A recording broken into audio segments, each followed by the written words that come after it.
Yemen crisis, US, UK and France close Sanaa embassies. The US, UK and France are closing their embassies in Yemen due to the deteriorating security situation and political crisis in the country. The US and UK governments have withdrawn diplomatic staff from Sanaa and urged their citizens to leave. France's embassy in the capital has announced that it will close on Friday. The moves come as the UN attempts to broker talks between political factions and Shia rebels who control Sanaa and dissolved parliament last week.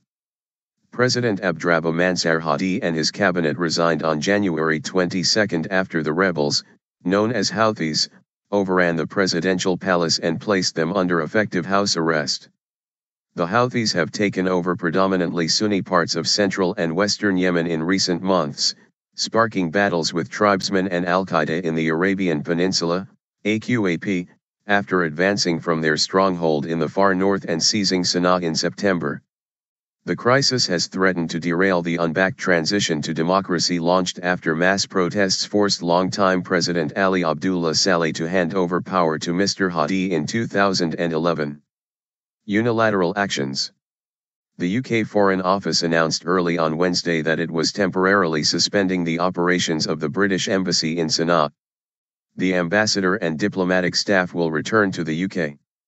The security situation in Yemen has continued to deteriorate over recent days, UK Minister for the Middle East Tobias Ellwood said. Regrettably, we now judge that our embassy staff and premises are at increased risk. Yemeni army officers loyal to the Shiite Houthi group shout slogans and wave Yemeni flags during a celebration on a new constitutional declaration announced one day ago by the group in Sanaa, Yemen, February 7, 2015. The Houthis claim their takeover was necessary to prevent a power vacuum in Yemen. The decision came hours after the U.S. State Department said it had decided to suspend operations at its embassy in the capital. Recent unilateral actions disrupted the political transition process in Yemen, creating the risk that renewed violence would threaten Yemenis and the diplomatic community in Sanaa, spokeswoman Jen Psaki said. Ms. Psaki said the U.S. government reiterated the call of the UN Security Council for the immediate release of President Hadi, Prime Minister Khaled Baha and members of his cabinet. An inclusive political process cannot resume with members of the country's leadership under house arrest, she added. Partnership. But rebel leader Abdul Malik al-Houthi rejected Western fears about the security situation in Yemen in a televised address on Tuesday evening, insisting they were unfounded. Abdul Malik al-Houthi makes a televised address in Yemen, February 10, 2015.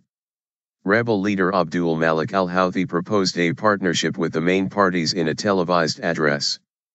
Mr. Houthi said it was in the interests of everyone, both inside and outside the country, that Yemen be stable and warned that the interests of those who bet on chaos and want to hurt the economy and security of the people will suffer, singling out Sunni-ruled states in the Gulf Cooperation Council, GCC, who have accused the Houthis of a coup. The UN's special envoy to Yemen, Jamal Ben-Ammar, organized talks between the Houthis and the main political factions last week, but they collapsed on Thursday. The following day, the Houthis announced that they would impose their own political solution to end the standoff. They declared that parliament would be dissolved and replaced by an interim assembly that would elect a 5-member presidential council to govern for a transitional period of up to 2 years. The unmediated talks resumed on Monday but quickly descended into arguments, with participants accusing the Houthis of threatening to use force to compel them to accept their plan. In Tuesday's address, Mr. Houthi proposed a partnership with the main parties, but he warned the Sunni Islamist party Islah, one of the rebels' fiercest opponents, to give up on an ideology that excludes the other.